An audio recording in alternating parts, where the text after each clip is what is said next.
Welcome to only UPSC. दोस्तों, आज हम यूपीएससी सिविल सेवा प्रारंभिक परीक्षा की टेस्ट सीरीज को डिस्कस करेंगे। देखो, यूपीएससी जो एग्जाम कंडक्ट कराता है आईएएस का एग्जाम एक पहाड़ है, आप लोग समझिए। उस पहाड़ को तोड़ने के वेरियस टाइप हैं, उसी में से आम भूमिका निभाता है एमसीक्यू। उसी को आज हम डिस्कस करेंगे। देखो, पर डे हम एमसीक्यू लेके आते रहेंगे यूपीएससी की और पीसीएस परीक्षा की। तो जी बिल्कुल, मेरे चैनल को आप लोग सब्सक्राइब कर लीजिए और बेल आइकन भी प्रेस कर दीजिए। देखिए, हमने एक थंबनेल पे एक क्वेश्चन लगाया है, इसका सही आंसर क्या होगा आप लोग कमेंट बॉक्स में कमेंट करके बताइए। अब हम पहले क्वेश्चन को पढ़ते हैं। देखो, पहला क्वेश्चन कह रहा है कि निम्नलिखित कथनों पर विचार कीजिए। तीन ऑप्शन दिए हुए हैं, वो पूछेगा कि इसमें में से ये कौन सा ऑप्शन जो तीनों है ये इसमें किसको फॉलो करता है।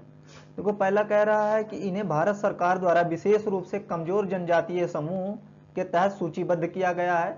दूसरा कह रहा है कि यह पूर्व नौपाषाण नेग्रिटो जनजाति हैं। और तीसरा कह रहा है यह अंडमान और निकोबार द्वीप समूह में 1956 के तहत संरक्षित इनको किया गया है। कह रहा है कि इसमें में से कौन सा ऑप्शन है जो इसको फिल करता हो। तो आप लोग को पता ही होगा, अंडमान निकोबार में एक जो है जनजाति है जो बहुत ही फेमस है। तो बताइए कौन सी है। देखो, ए ऑप्शन इसमें सही है। सेंटनली जनजाति है जो अंडमान निकोबार में है और मनुष्य के खेड़े से ये दूर रहती है। अभी भी यहाँ पे जो है कोई जा नहीं पाता है। तो उसको अब हम डिस्कस करते हैं सेंटनली के बारे में। देखो, जो सेंटनली जनजाति है ना, ये अंडमान के उत्तरी द्वीप में स्थित है, ये वहीं पे रहते हैं और पूर्व नौपाषाण और निग्रिटो के समुदाय के लोग हैं। ये मतलब दुनिया से इनका कोई लेना देना नहीं होता, ये अपने में ही मस्त रहते हैं। अभी 2019 या 20 में ही एक जो है फॉरेनर आया था, वो कुछ रिसर्च करने गया था, तो ये लोग उसको मार दिए थे। तो भूल कर भी यहाँ जाइएगा मत अगर टूरिस्ट पे आप लोग जाते हैं। देखो, लेकिन 1991 में जो भारत के कुछ वैज्ञानिक थे ना, वो गए थे रिसर्च करने, तो वो वहां पे इनको जो है एक नारियल दिए थे, तो ये लोग उसको ले लिए थे नारियल को। उसके बाद इनके बारे में और क्या डिस्कस करें। देखो, इनकी जो आबादी है ना, ये सेंटनली द्वीप पर लगभग 50 से 100 के बीच है, ज्यादा है नहीं, ये 50-100 लोग ही हैं। और और देखो, ये जो है ये कमजोर जनजातीय समूह में सूचीबद्ध इनको सरकार की है भारत सरकार। कुछ चीज ऐसे पॉइंट है जो डिस्कस कर लेते हैं क्योंकि एग्जाम में पूछा जा सकता है। और देखो, इन्हें अंडमान निकोबार द्वीप समूह में 1956 के द्वारा है संरक्षण प्रदान किया गया है। तो हम ये सेंटनली के बारे में कुछ इंफॉर्मेशन डिस्कस किए। चलते हैं नेक्स्ट क्वेश्चन पे। देखो, दूसरा क्वेश्चन हमारा कह रहा है कि निम्नलिखित कथनों पर विचार कीजिए। चलिए विचार कर लेते हैं। पहला कह रहा है यह भारत सरकार की पहली स्वदेशी निर्मित या मध्यम श्रेणी की सतह से हवा में मार करने वाली मिसाइल है। उसके बाद दूसरा ऑप्शन कह रहा है कि यह एकीकृत निर्देशित मिसाइल विकसित विकास कार्यक्रम का एक हिस्सा है। थर्ड कह रहा ऑप्शन यह परमाणु क्षमता वाली सुपर सोनिक मिसाइल है। यहां पे ध्यान दीजिएगा, सुपर सोनिक मिसाइल पूछ रहा है। और इसमें में से कौन सा वो है जो तीनों कैटेगरी को फॉलो करता हो, आकाश, अस्त्र, ब्रह्मोस या हेलना। तो बताइए कौन सा इसमें। देखो, इसमें आकाश है सही आंसर। कैसे है, अब हम आकाश को डिस्कस करते हैं। देखो, भारत सरकार की जो है पहली स्वदेशी निर्मित मध्य श्रेणी के सतह से हवा में मार करने वाली मिसाइल है आकाश, जो कई दिशाओं में लक्ष्य को भेद सकती है। मतलब समझ लो कि अगर यहाँ पे आकाश है ना, तो ये इधर इधर इधर मतलब इस कई दिशाओं में अपने लक्ष्य को भेज सकती है आकाश मिसाइल। देखो, इसकी ध्वनि जो है ना, ये 2.5 गुना तीव्र की गति से लक्ष्य को भेज सकती है तथा ये निम्न, मध्य और उच्च ऊंचाई के लक्ष्यों को भी प्राप्त कर उन्हें नष्ट कर सकती है। आकाश मिसाइल प्रणाली को भारत के 30 वर्षीय निर्देशित मिसाइल विकास कार्यक्रम में शामिल किया गया है। देखो, जो हमारा IGMDP एक प्रोग्राम है वो इसका हिस्सा है, उसी ने इसकी डिजाइन को विकसित किया हुआ है। ऐसे और सारे मिसाइल जो है भारत में विकसित हुए हैं। जैसे मैं आपको बता दूं, नाग है, अग्नि है, त्रिशूल है, पृथ्वी है, ये सब भी जो है इसी के जो है विकसित किए हुए हैं। IGMDP ने ही विकसित इसको किया है, नाग को, अग्नि को, त्रिशूल को और पृथ्वी को। तो चलिए चलते हैं नेक्स्ट क्वेश्चन की तरफ। तीसरा क्वेश्चन कह रहा है कि मनोपा हस्त निर्मित कागज उद्योग प्रमुख रूप से निम्नलिखित में से किस राज्य में स्थित है। देखो ये करंट अफेयर का क्वेश्चन है जिसको आज हम डिस्कस कर रहे हैं। तो बताइए किस राज्य में स्थित है, असम में, मणिपुर में, मेघालय में या अरुणाचल प्रदेश में। क्या है, देखो सही आंसर इसका अरुणाचल प्रदेश है। अब हम इसके डिटेल को डिस्कस करते हैं। देखो KBIC द्वारा अरुणाचल प्रदेश में मनोपा हस्त निर्मित कागज का प्रयास किया गया है इसको बनाने के लिए।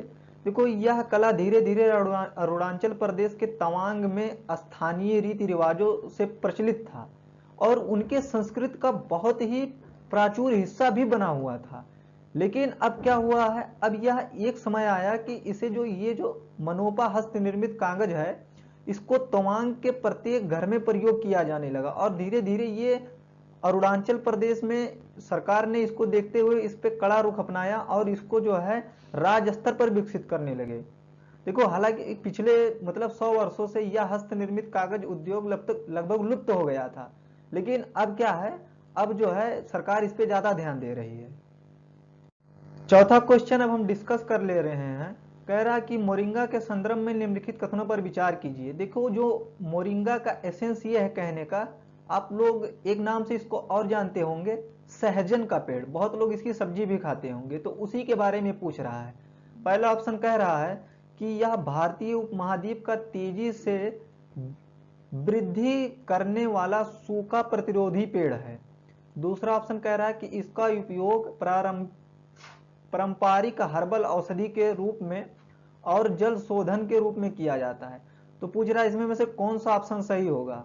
ऑप्शन ए केवल 1, ऑप्शन बी केवल 2, ऑप्शन सी 1 और 2 दोनों, ऑप्शन डी ए 1 और 2, इसमें में से कोई सही नहीं है। तो बताइए कौन सा आंसर होगा इसमें में से सही।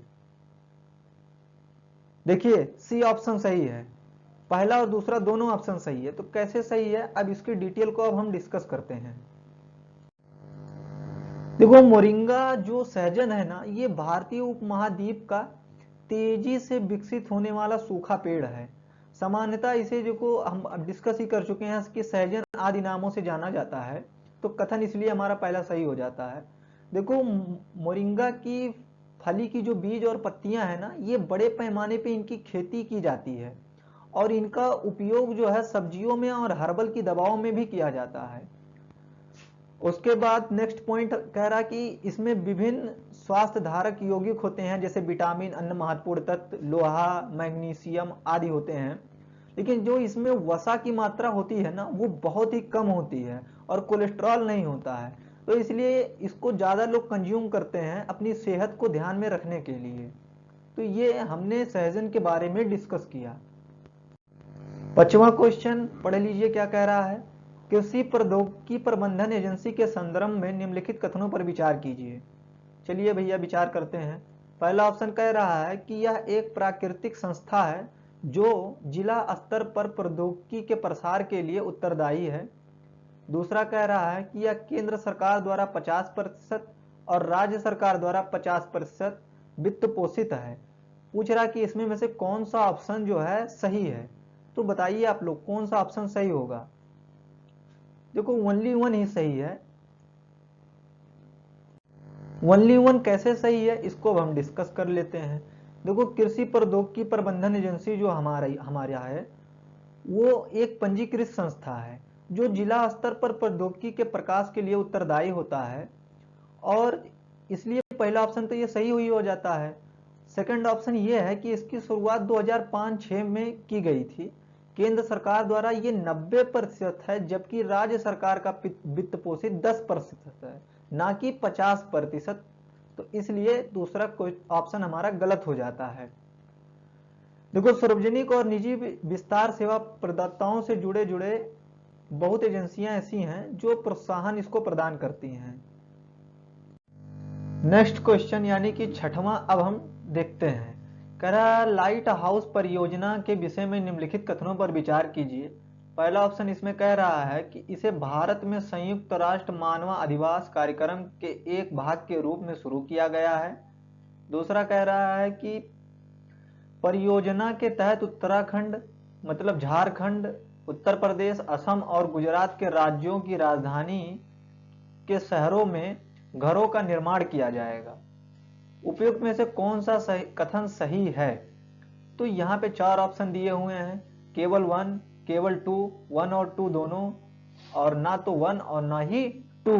तो बताइए कौन सा सही होगा? देखो दोनों ऑप्शन इसमें गलत हैं।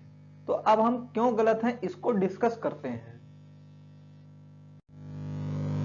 प्रधानमंत्री जी द्वारा जो है वीडियो कॉन्फ्रेंसिंग के माध्यम से 6 राज्यों में वैश्विक आवासीय प्रौद्योगिकी चुनौती इंडिया के तहत लाइट हाउस परियोजनाओं का जो है आधारशिला रखा गया है।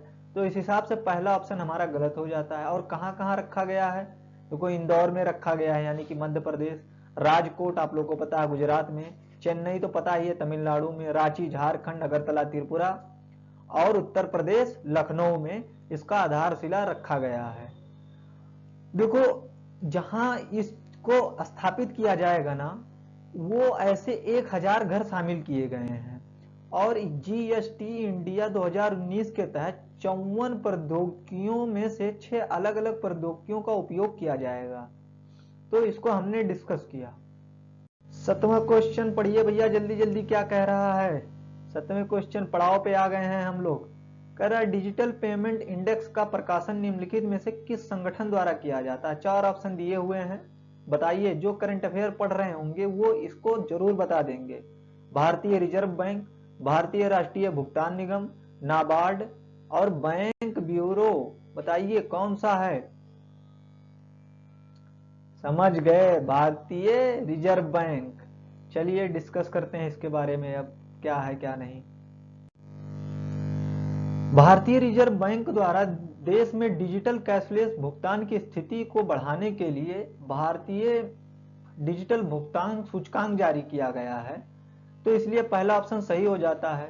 देखो जो ये सूचकांक जारी किया गया है ना इसके 5 पैरामीटर हैं और वो 5 पैरामीटर यहाँ लिखे हुए हैं। पहला पैरामीटर है भुगतान एल्बर्स, दूसरा है भुगतान अवसंरचना यानी कि मांग और पक्षकारक, तीसरा है भुगतान अवसंरचना यानी कि आपूर्ति और पक्षकारक, चौथा है भुगतान प्रदर्शन और पांचवा है उपभोक्ता केंद्रित। देखो इसकी इंग्लिश जो है हम नहीं डाले लेकिन आप लोग थोड़ा नेट पे देख लीजिएगा, हिंदी बहुत ही टिपिकल होता है। इकोनॉमिक की हिंदी वैसे भी थोड़ा आप लोग इंग्लिश जानिए तो ज्यादा ही अच्छा होगा। 8वां क्वेश्चन हम लोग देख लेते हैं। कह रहा है निम्नलिखित कथनों पर विचार कीजिए। चलो भैया विचार करिए। पहला ऑप्शन है कि वर्ष 1818 में पेशवा सैनिकों और अंग्रेजों के मध्य युद्ध हुआ था। दूसरा कह रहा है इस युद्ध में ब्रिटिश सेना जिसमें मुख्य रूप से दलित सैनिक शामिल थे ने उच्च जाति बहुला पेशवा सेना का मुकाबला किया। तीसरा कह रहा है कि विजय स्तंभों को रण स्तंभ के नाम से भी जाना जाता है जिसे इस युद्ध की स्मृति में बनाया गया था। तो यहाँ 4 ऑप्शन दिए हुए हैं, बताइए कि कौन सा ये तीनों को फॉलो करता है। पहला कह रहा है भीमा कोरेगांव का युद्ध, बी कह रहा है हल्दीघाटी का युद्ध, सी कह रहा है चौसा का युद्ध और डी कह रहा है वांडीवास का युद्ध। देखो जो जनवरी का करंट अफेयर प्रॉपर से पढ़ रहे होंगे ना वो समझ गए होंगे कि इसमें कौन सा ऑप्शन सही है। तो जी बिल्कुल आप लोग सही सोच रहे हैं, ए ऑप्शन ही सही है, भीमा कोरेगांव का युद्ध। तो अब हम भीमा कोरेगांव के युद्ध के बारे में थोड़ा सा डिस्कस कर लेते हैं। जो भीमा कोरेगांव का युद्ध था ना ये 1 जनवरी 1818 को पेशवा सैनिकों और अंग्रेजों के मध्य भीमा कोरेगांव में हुआ था। इस युद्ध में ब्रिटिश सेना जिसमें मुख्य रूप से दलित सैनिक शामिल थे उच्च जाति बहुल पेशवा सेना का मुकाबला किया था। ब्रिटिश सेना ने पेशवा सेना को हरा दिया था।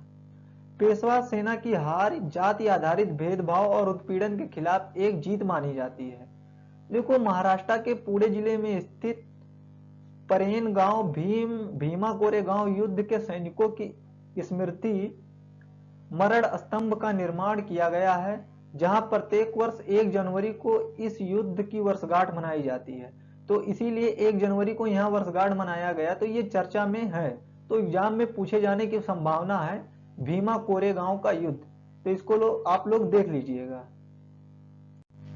9वां क्वेश्चन कह रहा है कि अंतरराष्ट्रीय प्रतिभूति आयोग संगठन के विषय में निम्नलिखित कथनों पर विचार कीजिए। आप लोग को विचार करना है IOSCO के बारे में, तो जो जानते होंगे वो विचार कर लेंगे।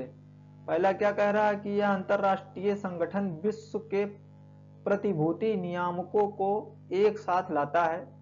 दूसरा कह रहा है कि अंतरराष्ट्रीय वित्तीय सेवा केंद्र यानी कि प्राधिकरण IFSCA और भारतीय प्रतिभूत तथा विनियमन बोर्ड यानी कि सेबी दोनों जो है IOSCO के सदस्य हैं। तो इसमें में से कौन सा ऑप्शन सही है? 4 दिए हुए हैं, ओनली 1, ओनली 2, 1 और 2 दोनों, और ना ही 1 और ना ही 2। तो बताइए कौन सा होगा सही? जी भैया सही सोच रहे हैं, दोनों ही सही है। तो अब हम थोड़ा इसके बारे में डिस्कस कर लेते हैं। अंतरराष्ट्रीय प्रतिभूति आयोग संगठन जो है विश्व के प्रतिभूति नियामकों को एक साथ लाता है और जो है विश्व के 95% से अधिक प्रतिभूति और बाजार को ये कवर करता है। तो इसलिए पहला ऑप्शन हमारा सही हो जाता है। इसकी स्थापना 1983 में की गई थी और इसका मुख्यालय स्पेन में है। और जो हमारा IOSCO है ना, ये हमारा मलेशिया में स्थित है, ये ध्यान दीजिएगा। अंतरराष्ट्रीय वित्तीय सेवा केंद्र प्राधिकरण जो है अंतरराष्ट्रीय प्रतिभूति आयोग संगठन का एक सहयोगी सदस्य बन गया। और सेबी के बारे में देख लेते हैं। दूसरा ऑप्शन देखो, भारतीय प्रतिभूति और विनियमन बोर्ड यानी कि सेबी IOSCO का एक साधारण सदस्य है। तो इसलिए दूसरा ऑप्शन भी हमारा सही हो जाता है। 10वां यानी कि लास्ट क्वेश्चन हमारा कह रहा है कि निम्नलिखित कथनों पर विचार कीजिए, और ये हमारा 10वां यानी कि लास्ट क्वेश्चन है, इसको हम डिस्कस कर लेते हैं। पहला ऑप्शन कह रहा है कि सत्यमेव जयते को भारत के राष्ट्रीय आदर्श वाक्य के रूप में 26 जनवरी 1950 को अपनाया गया था। दूसरा ऑप्शन कह रहा है सत्यमेव जयते को मुंडक उपनिषद से लिया गया है। तीसरा कह रहा है यह देवनागरी लिपि में अशोक द्वारा बनाए गए सिंह स्तंभ पर अंकित है। तो कौन सा इसमें ऑप्शन सही होगा? 4 ऑप्शन दिए हुए हैं, बताइए कौन सा सही होगा? तीनों ऑप्शन सही हैं भैया। तो तीनों कैसे सही हैं? अब ये चर्चा में क्यों आया, इसको हम क्यों डिस्कस कर रहे हैं, उसको हम देख लेते हैं। देखो, जो केरल की सरकार है ना, वो फेक न्यूज के खतरे से निपटने के लिए सत्यमेव जयते नामक एक डिजिटल मीडिया की घोषणा की है कि जो फेक न्यूज लोग फैलाते हैं उनको हम एड्रेस करेंगे सत्यमेव जयते डिजिटल मीडिया के माध्यम से। तो इसलिए ये चर्चा में आया हुआ है। सत्यमेव जयते के बारे में हम डिस्कस कर लेते हैं। देखो, जो सत्यमेव जयते है यानी कि सत्य की सदैव विजय होती है, ये जो है हिंदू धर्म के ग्रंथ यानी कि मुंडक उपनिषद का एक मंत्र है। इसलिए दूसरा ऑप्शन हमारा सही हो जाता है। स्वतंत्रता के बाद इसे 26 जनवरी 1950 को भारत के राष्ट्रीय आदर्श वाक्य के रूप में अपनाया गया है। तो पहला ऑप्शन भी सही हो जाता है। यह भारतीय राज्य उत्तर प्रदेश के वाराणसी के निकट स्थित सारनाथ में, जो सारनाथ एक जगह है उत्तर प्रदेश में, वहां पे मौर्य सम्राट अशोक का एक स्तंभ है। वहां पे ये देवनागरी लिपि में लिखा हुआ है सत्यमेव जयते, और भारतीय राष्ट्रीय प्रतीक का एक अभिन्न अंग है ये सत्यमेव जयते। तो इसी को देखते हुए केरल सरकार अब क्या कर रही है, जो फेक न्यूज लोग फैलाते हैं उसको सत्यमेव जयते डिजिटल मीडिया के माध्यम से एड्रेस करेगी और उन लोगों के खिलाफ कार्रवाई भी करेगी। तो 10 क्वेश्चन हमने MCQ के रूप में डिस्कस किया। Thank you very much.